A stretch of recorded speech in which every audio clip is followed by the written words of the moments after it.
Cydia I, unjailbreak your iPod without SSHing or restoring. You have there of that weird shit you don't want to do.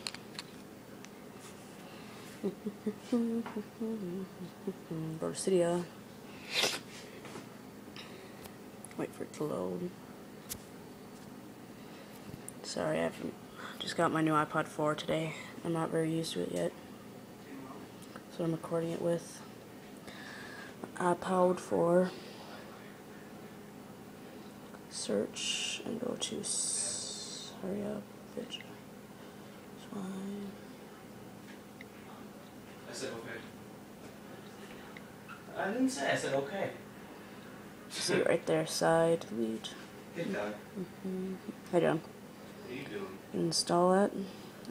I'm pretty sure you know how. What? Go to settings. Shut the fuck up.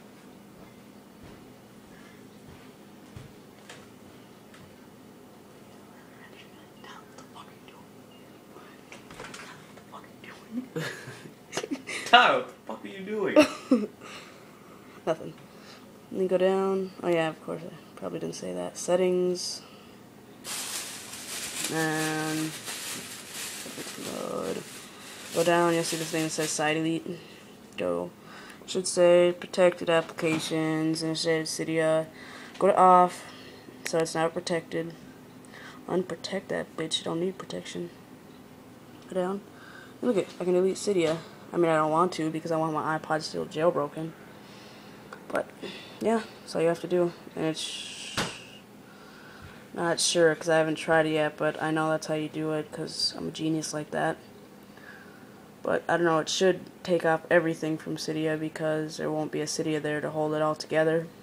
If you know what I mean. Alright, that's it. Bye. Fuck off.